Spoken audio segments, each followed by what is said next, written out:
I was just making sure I got it. Josh, you want to go first? Yeah, that works. We got Josh and David Banuelos here. Just a couple guys. The rest of the players will be here in a little bit, but figured do this before they get busy. Yeah, Josh, 4 starts in, you got an ERA under 1. Just how good are you feeling when you take the mound these days? And yeah. Yeah, last 2 times out, I've been really, really good. I didn't feel quite satisfied with the first 2 outings and kind of made some adjustments in between that second and third start. Took a little bit more control of the game, and then this last start I was a little bit more aggressive. So I'm slowly like getting back into like facing other teams and getting back into season form. So just polishing some finer points of my game and figuring out how to best use my stuff. So it's been fun, definitely getting in a little bit of a groove. So hopefully I can keep that going. Yeah, that was going to be my next question. Yeah, it seems like you're kind of getting more comfortable in building that rhythm. Is that, yeah, from having that long layoff and do those coincide kind of with your confidence as you get going, more starts under your belt and everything? Yeah, absolutely. Like every time out there, you're getting more information and learning and all that stuff and making adjustments based on all that. So the more times I go out there, the more comfortable I feel because hitters are giving me feedback and coaches are seeing me out there telling me to make some adjustments here and there. So definitely building some confidence through these first 4 starts and out there. How important is it for you, Josh, to get deep into these games and stretch things out a little bit? We all hear about innings counts and everything else. How much are you working on that, and what are your expectations there? Yeah, definitely. The first week of the season, I think all the starters went like 4 innings or so. Nobody could really break through that 5th inning because our pitch count was a little bit down and we weren't used to throwing in the game. And I definitely saw that take a toll on the bullpen. So I definitely take a lot of pride in extending my start as long as possible, getting super deep into games, especially with these 6-game sets. Anytime you can kind of take that burden off the bullpen, it's always huge, and those guys are always super thankful about it. And what are maybe the biggest things that you're working on right now and there that, that your coaches are helping you with and that you're trying to improve? Yeah, the biggest challenge right now for me and biggest thing I'm working on is my changeup right now. Just working on getting a little bit more velocity kill, a little bit more movement on it. So I've been working hard with Louis Ramirez on it. And we'll kind of have that be our focus this week for the bullpen and just try to work that more into our game plans going forward and all that. So it's kind of tough to work it into in-game situations because I have a lot of confidence in my other secondary pitches. So if I can get to the point where I'm confidently mixing in that changeup and confidently like seeing that pitch and setting guys up for it, I think that's the next step for me and would definitely make it a little tougher on hitters to have to defend another pitch moving in a different direction. Looking ahead to that next series at home, as you guys have now played a series at home, what are your takeaways? What do you think of the new ballpark and that atmosphere and everything else? Yeah, it's a beautiful ballpark. The fans are awesome. They did a really great job opening night and the whole series. I had a blast out there pitching. Everyone's super engaged. It's was a really awesome environment. I had a ton of fun. So I'm really excited to get back home. I've loved exploring some of Wichita, finding some good places to eat, some cool spots in the city. So it's been a super neat experience, and I'm excited to get back home. I've read some interviews that you've done in the past, and you've said that, you really don't stress too much on thinking about, getting called up or moving up or anything like that. Is that a conscious effort, or does that come naturally to you, staying in the moment and everything? No, I think it's definitely the best mindset to have because you don't have control of like who's in front of you, who's behind you. So if my mindset has always been, I'm going to try to become the best baseball player I can be. Because I think that's the best way to do it, and all that other stuff will kind of come and kind of fall in the line. Because if I start worrying about like waiting for a call or anything like that, that takes me out of my mindset. I'm not focused on what I'm doing right now. So if I focus on becoming the best ball player, everything else will kind of like fall in the line there.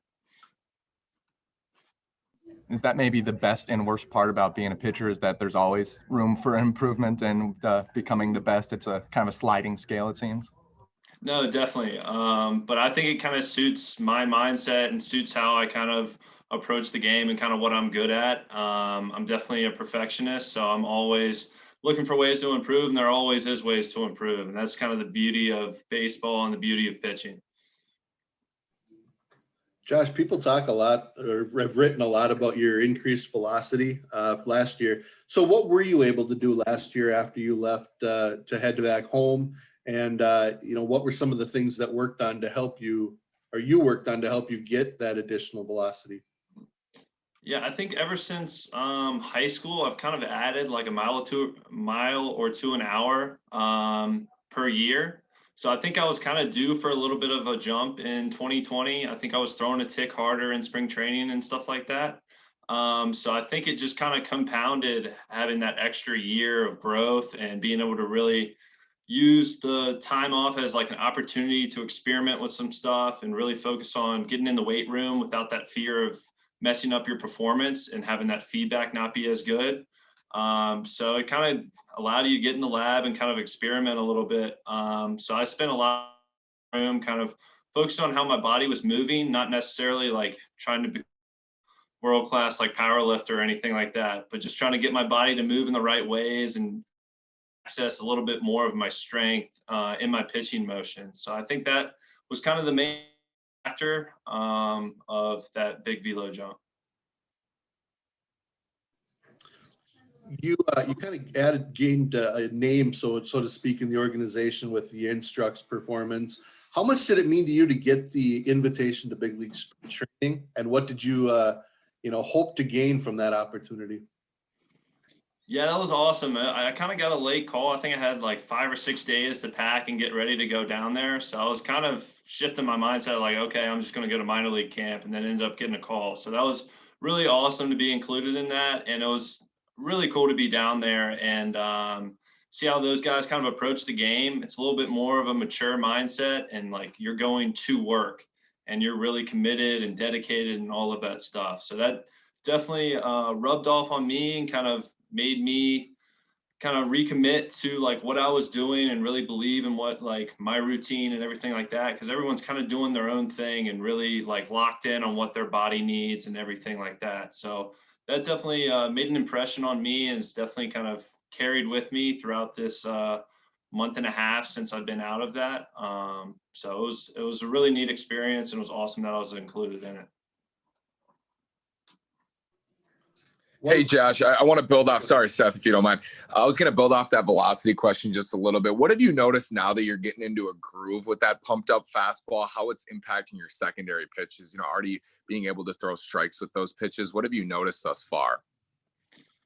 Yeah, surprisingly, you would think I would be getting more swings and misses on the fastball, but it seems like guys are more keyed in on it and more ready for the fastball. So it's definitely helped my off-speed pitches, and definitely it's kind of changed some of the swings on it and kind of some of the takes I'm getting.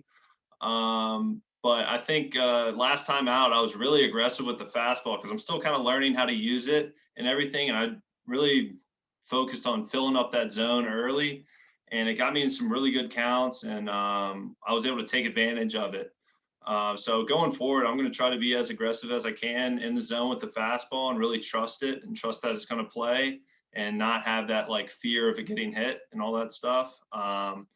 So going forward, I'm excited to keep learning, keep growing with it, because it's definitely a different approach as opposed to throwing in the low 90s. Last one for me. Coming out of VMI in 2018, I'm guessing they didn't have all the technology that you have with the Twins. What was your adjustment to all that information? And do you enjoy it? And have you found ways to make it usable rather than just be overwhelming? Yeah, absolutely. I've always been a pretty good like person with numbers and everything like that. I've always been like a good student in school and all that stuff. So I'm very good at like filtering information. So the more information I can get my hands on, the better for me. I can kind of find what's useful for me and kind of what applies to me and kind of filter out all the other stuff. So I've definitely enjoyed like the Twins approach and their like ability, transparency, and everything to share that information with us. And I think that's been a huge part of my development ever since I got in the Twins organization. They actually sent me out to Rapsodo last year in 2020, so I could test out different curveball grips and test out different spins, get feedback, instant feedback, all that stuff. So I think that's been a big part of my development and kind of optimizing who I am as a pitcher and like making me a little bit more efficient on the mound.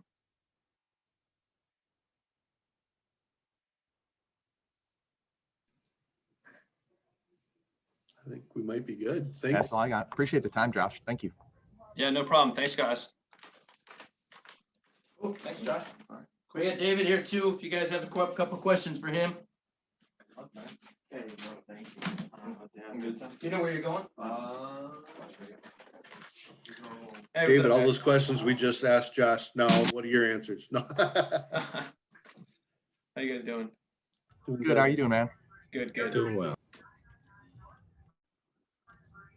First off, yeah, I guess we'll just kind of go off Josh there. Just how good is he how good of he is a pitcher, and from what you notice as being, a catcher and catching him during everything, just how good is Josh?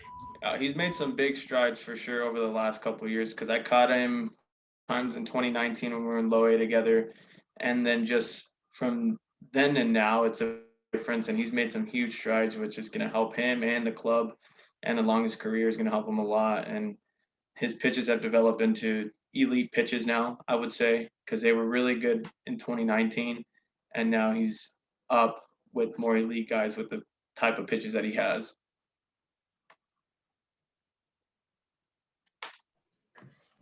Hey, Are you David. able to tilt that camera down just a hair? Sorry. I don't know if you've got the ability to do that. There you go. That's perfect. Well, congratulations on the birth of your child. That's how exciting is it to have that phone call every day, or how has your preparation for baseball in any way changed? Priorities or anything like that? It was, when it first happened, it was a cool moment. It was like, okay, like I got sped up. I got to get a flight home, this and that, and then like just trying to make sure I make it home in time, to be there and help my wife out, with the whole delivery and stuff. And so that kind of took a few days to unravel, and then being able to be there for that was a cool moment. But preparation wise, still the same. I think having a son now, I think it's given me more fire and more desire to want to play harder for him, because like it motivates me. I want him, I want to play as long as I can so he can watch me play and, learn from that. And when he starts playing at some point in his life, he can, take something I did and learn from it. So that it's a motivation for me for sure.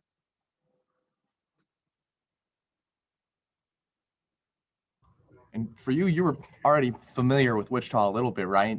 You had made a trip out here for the Johnny Bench Awards, correct?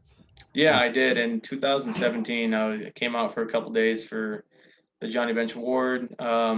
It was a cool little weekend. Unfortunately, I didn't win it, but it was still a great experience. Got to meet a couple other players. The city was cool. I remember the old stadium. I was telling guys, yeah, it's an older stadium that was there before, and we did a little camp with Johnny Bench and stuff, and we had dinner across the street. But it was a cool experience for sure. Something I'll always remember. My parents came out, and it was a blast. So it's the new stadium's a little bit of an upgrade then, huh? Yeah, just a little bit for sure. No, but it's a beautiful. The new stadium's beautiful. It's awesome. I think we're lucky and fortunate enough to play in such a awesome stadium with great fans who come out and support us. But it's awesome. David, you're known for your defense. What is it about catching that you enjoy? Which part of your game do you enjoy? Is it pitch calling, framing, blocking, throwing? What do you most enjoy about being a catcher? I think a little bit of everything. It's to me, I really like getting to know the guy on the mound and really getting to know and build a relationship with all the guys. I've caught hundreds and maybe thousands of guys and have built different relationships with them. And I think that's a big thing to me, because every guy's different, every guy's unique, and learning a new guy and going out there with them and having them, be successful. It's like when I see them be successful when I'm back there, it's like trying to say, like, find the right word. makes me happy. Like, I don't know, it's a weird, I can't figure out the word, but like just watching those guys while I'm behind the plate, have success, makes me happy for them. And, being there with them along that journey is awesome, but throwing guys out too. And then now I think one of the biggest things in baseball is, receiving, being able to steal strikes and stuff. I think that's, as an organization, we do a good job at that. And that's something else I pride myself in. Hey, David, seeing pitching in the Florida State League in 2019 too, what have the jumps up been like for you from Cedar Rapids and Fort Myers and now to Wichita? Stuff. I think guys' stuff is getting better. In high A, you'll see guys you'll see prospects who throw really hard. Sometimes their stuff isn't as great. And now it's like, okay, these guys in Double A can command more. They have the stuff and can command. So that's kind of the biggest difference that I've seen as you go up in those guys' stuff get better, plus their command. So it gets harder to hit for sure on some guys, but that's when you see like a guy like Josh Winder, his stuff is getting better, but his command is there, and which is making him really hard to hit. So I think that's what helps for those guys have a lot of success. David, I know you played with Bailey Ober. You played with and caught a few guys that have now made their big league debut. How do you, is that another form of motivation for you? And how much fun is it for you to watch guys like that who have had to work to get there, get to the big leagues and get that opportunity? It's awesome, man. Seeing those guys from catching those guys in low A, high A, make it to the big leagues. I've caught Gratterall, and I was with the Dodgers. I've caught Randy. I caught Randy a ton of times, and just seeing them develop every year, how much better are they getting, and what they're putting to their craft to get better. And it's awesome to see that, like, how much they really want it. And, it motivates me even more. It's like, okay, like I'm right there with them. I can do it with them as well. Like, just keep grinding it out and it can happen someday. But it's for sure a motivation every time I see one of my buddies get called up.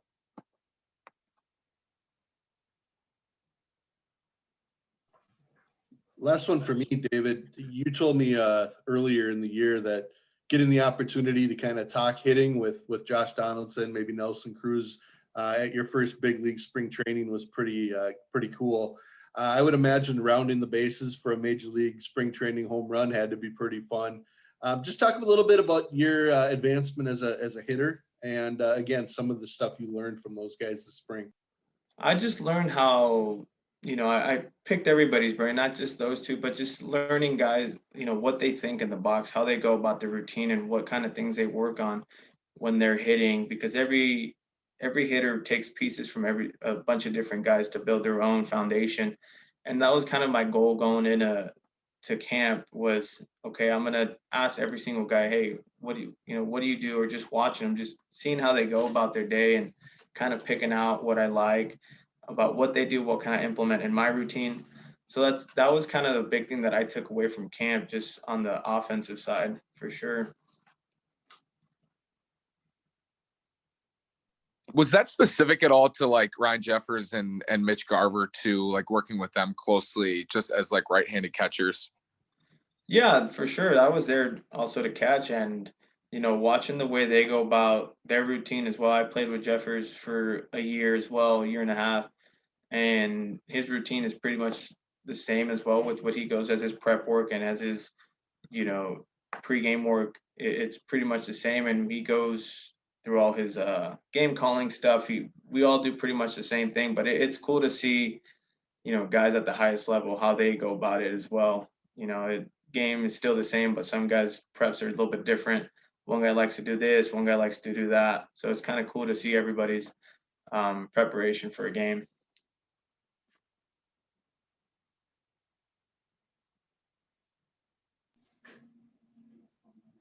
I'm good. Good as well. Appreciate the time, David. Thanks. Yeah, no, thank you guys. Fantastic. Cool. Good luck. Take care. Thank you. Hey, just to let you guys know, next week they're gonna loosen up the interview rules. Oh, So you're not gonna be able to go in the clubhouse or anything. You have to stay 6 feet away, but we'll be able to coordinate in-person interviews at the ballpark. Wow, look at that. That's awesome. Sweet. I knew it was coming. This is earlier than I anticipated. I didn't think it would be until like June or July. Yeah, me neither. So yeah, that's really cool. Sweet. So yeah, so just let me know. I haven't got all the information, but from what I understand, we'll be able to make it work. Fantastic. So. Cool. Yeah, we'll be in touch then. Cool. Thank you. And Seth, we'll still do these Zoom things for you. I was gonna say once in a while. I'll just bug you with emails until you give in. Yeah, no. I knew that you wouldn't like that, but yeah, we'll get it all worked out. I think it's good. I just retweet these guys, so that's Yeah. Well, I appreciate it, Tim. Thank you, man. All right, no problem. We'll see you guys.